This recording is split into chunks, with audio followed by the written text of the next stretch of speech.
Hello guys, നമ്മളിത് തിരിച്ച് വരാൻ പോവാണ് കേട്ടോ. നമ്മൾ തിരിച്ച് ഈദിൻ്റെ ഒരു ലീവ് കിട്ടിയിട്ടുണ്ട്. 15 ദിവസത്തെ ലീവാണ് കിട്ടിയത്. അപ്പോൾ കിട്ടിയ പാടെ തന്നെ നമ്മൾ കെട്ടിപ്പാട്ടൊക്കെ ആയിട്ട് എങ്ങനെയെങ്കിലും രക്ഷപ്പെടാൻ വേണ്ടി നോക്കിയിരിക്കുവാണ്. അങ്ങനെ നമ്മൾ റെഡിയായി. നമുക്ക് 9:30ക്കാണ് കേട്ടോ ഫ്ലൈറ്റ് വന്നത്. ഫ്ലൈറ്റ് അല്ല, ട്രെയിനാണ്. നമുക്ക് ഇവിടുന്ന്, അതായത് റായ്ഗാഞ്ച് എന്ന് പറഞ്ഞ സ്ഥലത്ത് നിന്ന് കൊൽക്കത്ത വരെ നമ്മൾ ട്രെയിനിനാണ് വന്നത്. അപ്പോൾ നമ്മൾ റെയിൽവേ സ്റ്റേഷനിൽ എത്തിയിട്ട് ഓട്ടോ പിടിച്ചാണ് കേട്ടോ പോകുന്നത്.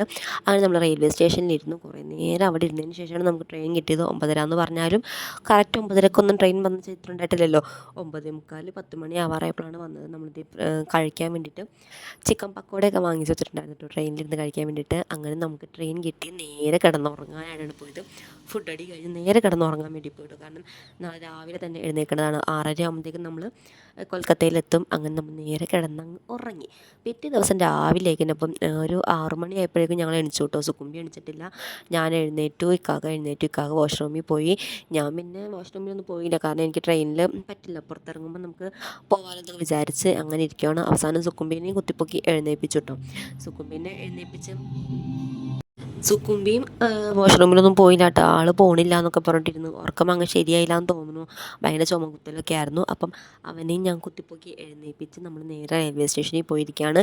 അവിടെ വെയിറ്റ് റൂമിൽ പോയിരുന്ന് നമ്മളൊരു കോഫി കുടിച്ചു, പിന്നെ ഒരു ബർഗർ കഴിച്ചു. അങ്ങനെ നോക്കിയിരുന്നു. നമുക്ക് 11 മണിക്കാണ് ഫ്ലൈറ്റ് വന്നത്. അപ്പോൾ ആ സമയമാകുമ്പോഴത്തേക്കും പോയാൽ മതിയല്ലോ എന്ന് വിചാരിച്ചിട്ടാണ് ഇരുന്നത്. അങ്ങനെ നമ്മൾ അതെല്ലാം കഴിച്ച് കഴിഞ്ഞ് കഴിഞ്ഞപ്പോൾ നമുക്ക് ഇവിടെ നിന്നൊരു ട്രെയിൻ കയറി ഒരു 2 സ്റ്റോപ്പ് അപ്പുറം. അപ്പം നമുക്ക് അത് ട്രെയിനിന് പോവുകയാണെങ്കിൽ നമുക്ക് അത്രയും ക്യാഷ് ലാഭിക്കാമല്ലോ എന്ന് വിചാരിച്ചിരിക്കുകയാണ്. റെയിൽവേ സ്റ്റേഷനിലേക്ക് ഇരുന്ന് കഴിഞ്ഞാൽ എനിക്കിതാണ് അവസ്ഥ. എപ്പോഴെപ്പോഴും വിശപ്പാണ്. കാര്യം എൻ്റെ വയറ് പണി തരും, എന്നാലും ഞാൻ എന്തെങ്കിലുമൊക്കെ വാരി കഴിക്കും. അങ്ങനെ കുറേ നേരം കഴിഞ്ഞപ്പോൾ നമ്മൾ ഊബർ വിളിച്ച് നമ്മൾ നേരെ എയർപോർട്ടിലോട്ട് പോകാൻ കേട്ടോ. അപ്പം നമ്മൾ പോയിക്കൊണ്ടിരിക്കുകയാണ്. അവിടെ ചെന്ന് കഴിഞ്ഞിട്ട് വേണം അടുത്ത കാര്യങ്ങളൊക്കെ നോക്കാൻ വേണ്ടിയിട്ട്. അപ്പോൾ നമ്മൾ ഫുഡൊക്കെ നമ്മൾ ഓൾറെഡി വാങ്ങിയിട്ടാണ് പോകുന്നത്. കാരണം നമുക്ക് എയർപോർട്ടിൽ നിന്ന് ഒന്നും തന്നെ വാങ്ങിക്കാൻ പറ്റില്ല, ഭയങ്കര ക്യാഷാണ്. അതുകൊണ്ട് നമ്മൾ എയർപോർട്ടിൽ എത്തി. അവിടെ ചെന്ന് നമ്മൾ കുറേ നേരം അതിലൊക്കെ തെണ്ടിത്തിരിഞ്ഞ് നടന്നു കേട്ടോ. പിന്നെ ബോർഡിംഗ് പാസ് എടുക്കണം, പിന്നെ കാര്യങ്ങളൊക്കെ ഉണ്ടല്ലോ. അവിടെ ചെന്ന് കഴിഞ്ഞാൽ എനിക്കിതുപോലെ ഇങ്ങനെ പരതി നടക്കാൻ ഭയങ്കര ഇഷ്ടമാണ്. എയർപോർട്ട് എന്ന് പറയുമ്പോൾ തന്നെ നല്ല സെറ്റാണല്ലോ, നന്നായിട്ടിങ്ങനെ നോക്കി നടക്കുകയൊക്കെ ചെയ്യാൻ. ബോർഡിംഗ് പാസ് കിട്ടി. അത് കഴിഞ്ഞ് ഞങ്ങൾ വാഷ്റൂമിലൊക്കെ പോയി ജസ്റ്റ് ഒന്ന് വരാമെന്ന് വിചാരിച്ച് അവിടെ ചെന്ന് പിന്നെ അറിയാലോ, കുറച്ച് പട്ടി ഷോ എനിക്ക് നിർബന്ധമാണ്. അതുപോലെ ഫോട്ടോയൊക്കെ എടുത്ത് വീഡിയോസൊക്കെ എടുത്ത് ഇങ്ങനെ നിൽക്കുവാണ്. അത് കഴിഞ്ഞ് നമ്മൾ നേരെ താഴത്തോട്ട് പോയി. അവിടെ ചെന്നപ്പോഴാണ് ഗേൾസ് അടുത്ത കഥ അറിഞ്ഞത്. ഞങ്ങളുടെ ഫ്ലൈറ്റ് ലേറ്റാണ്.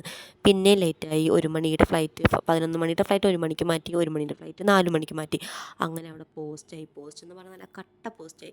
എല്ലാവരും അങ്ങോട്ടും ഇങ്ങോട്ടും മുഖത്തോട് മുഖം നോക്കി ഇങ്ങനെ ഇരിക്കുവാണ്, കാരണം വേറെ പണിയൊന്നുമില്ലല്ലോ.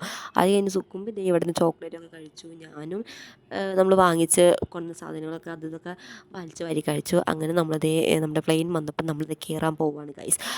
സന്തോഷമായി, കാരണം എനിക്ക് ഇരുന്ന് തല തുടങ്ങിയായിരുന്നു. എനിക്ക് മൈഗ്രെയിൻ ഉള്ളത് കൊണ്ട് ഭയങ്കര തലവേദന കേട്ടോ ആ ഒരു സമയമാകുമ്പം. സത്യം പറഞ്ഞാൽ എനിക്ക് ഫ്ലൈറ്റിൽ നിന്ന് ഇറങ്ങിയപ്പം മുതലേ കയറിയപ്പോൾ മുതലേ കഷ്ടപ്പാടും ബുദ്ധിമുട്ടായിരുന്നു. അങ്ങനെ സുക്കുമ്പി കയറിയിരുന്ന് അവൻ്റെ പണി തുടങ്ങി. അവൻ്റെ നിന്ന് കൈയിട്ട് വാരി ഞാനും കഴിച്ചു. അങ്ങനെ നോക്കിയിരുന്നു. പിന്നെ ഇക്കാക്കും എനിക്കും സുക്കുമ്പിക്കും ഒരുമിച്ച് സ്ഥലം കിട്ടിയില്ലാണ്ട് ഞങ്ങൾ ഒരുമിച്ചിരുന്നു. ഇക്കാക്ക വേറെ സ്ഥലത്തിരുന്നു. അങ്ങനെ നമ്മൾ ചെന്നൈയിലെത്തിയിട്ടോ. ചെന്നൈയിലെത്തിക്കഴിഞ്ഞ് കഴിഞ്ഞപ്പോഴത്തേക്കും എനിക്ക് തലവേദന കൂടി, ഞാൻ വൊമിറ്റ് ചെയ്തു. പിന്നെ അവസാനം ഓട്ടോ വിളിച്ചാണ് നമ്മൾ ബസ് സ്റ്റാൻഡിലോട്ട് പോയത്. കാരണം ഊബർ വിളിച്ചാൽ ഞാൻ പിന്നെയും വൊമിറ്റ് ചെയ്യുമെന്ന് എനിക്ക് ഉറപ്പായിരുന്നു. കാരണം എനിക്ക് AC-യുടെ മണം അങ്ങനെ പറ്റില്ല, അതുകൊണ്ട്. അപ്പം നമ്മൾ ഓട്ടോ കയറി പോകാമെന്ന് വിചാരിച്ചു. അങ്ങനെ ഓട്ടോ കയറി അവിടെ ചെന്ന് ഒരു വെജിറ്റേറിയൻ ഹോട്ടൽ കണ്ടപ്പം അവിടെ കയറിയിട്ട് ഫുഡ് കഴിക്കാമെന്ന് വിചാരിച്ചു. കാരണം നല്ല വിശപ്പും ഉണ്ടായിരുന്നു. അതുപോലെ തന്നെ തലക്ക് ഭയങ്കര വയ്യായികയും എന്തൊക്കെയോ ബുദ്ധിമുട്ടൊക്കെ ആയിരുന്നു. അപ്പോൾ അവിടെ കയറിയിട്ട് ഫുഡ് കഴിക്കാൻ വേണ്ടി ഇരുന്നു. ശരിക്കും പറഞ്ഞാൽ വെജിറ്റേറിയൻ ഹോട്ടലിലൊക്കെ നല്ല ഇഡ്ഡലി, സാമ്പാർ, മസാല ദോശയൊക്കെ കിട്ടുമല്ലോ. അതാണ് നമ്മളിത് അന്വേഷിച്ച് കണ്ടുപിടിച്ച് ഇവിടെ തന്നെ വന്നത്. അങ്ങനെ സുക്കുമ്പിയുടെ ഫുഡ് വന്നിട്ട് സുക്കുമ്പിക്ക് ഇഡ്ഡലിയും സാമ്പാറും മതി എന്ന് പറഞ്ഞു. അവൻ തന്നെ കഴിച്ചോളാം എന്ന് പറഞ്ഞിട്ട്. അതാണ് എനിക്ക് ഏറ്റവും ആശ്വാസമായിട്ട് തോന്നിയത്. കാരണം എനിക്ക് തീരെ വയ്യായിരുന്നു. അവനും കൂടെ ഇനി ഇത് വാരി കൊടുക്കണം എന്നും കൂടി പറഞ്ഞായിരുന്നെങ്കിൽ എനിക്ക് വീണേനെ എവിടെയെങ്കിലും. അത് കഴിഞ്ഞപ്പോൾ ഞാൻ മസാല ദോശയാണ് പറഞ്ഞത്. അത് വന്ന പാടെ തന്നെ ഞാൻ നല്ല മട്ടാന്ന് കഴിച്ചു. നല്ല വിശപ്പും നല്ല ടേസ്റ്റും. അതുപോലെ തന്നെ ഞാൻ ടാബ്ലറ്റ് കഴിച്ചിട്ടാണ് ഇരുന്നത്. അപ്പോൾ എനിക്ക് അതിൻ്റേതായ ബുദ്ധിമുട്ടും കാര്യങ്ങളും ഉണ്ടായിരുന്നു. അതുകൊണ്ട് ഞാൻ ആരെയും നോക്കിയില്ല, നന്നായിട്ട് വെട്ടി അങ്ങ് വിഴുങ്ങി. അത് കഴിഞ്ഞ് നമ്മൾ നേരെ പോയത് ബസ് സ്റ്റാൻഡിലോട്ടാണ്. ബസ് കയറാൻ വേണ്ടിയിട്ട് നമുക്ക് 7 മണിക്ക് ബസ് ബുക്ക് ചെയ്തായിരുന്നു, പക്ഷേ അത് ക്യാൻസലായി പോയി, ഫ്ലൈറ്റ് ലേറ്റ് ആയതുകൊണ്ട്. അത് കഴിഞ്ഞ് കഴിഞ്ഞപ്പം നമുക്ക് 9 മണിയുടെ ബസ്സാണ് ബുക്ക് ചെയ്തത്.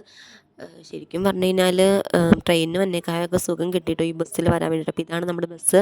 അപ്പം നമുക്ക് ഇനിയിപ്പം ഇത് അടിച്ച് പൊളിക്കാം. ഇപ്പം ഞങ്ങൾ നേരെ പോണത് എൻ്റെ വീട്ടിലോട്ടാണ് കേട്ടോ. അതിൻ്റെ ഇടയ്ക്ക് സുക്കുമ്പി ഇതേ ഫലൂദയൊക്കെ വാങ്ങി കഴിച്ചു കേട്ടോ. അവൻ ഭയങ്കര വഴക്കായിരുന്നു. അപ്പോൾ ഇതായിരുന്നു നമ്മുടെ ബസ്. അപ്പോൾ ഇതിൽ കയറി പോവാണ്. അപ്പം നമുക്കിടെ എൻ്റെ വീട്ടിലോട്ടാണ് പോണത്. ഇനി എൻ്റെ വീട്ടിൽ പോയി നമ്മൾ പെരുന്നാൾ അവിടെ കൂടിയിട്ട് നമുക്ക് അടിവാടി വീട്ടിലോട്ട് പോകാമെന്നാണ് വിചാരിച്ചത്.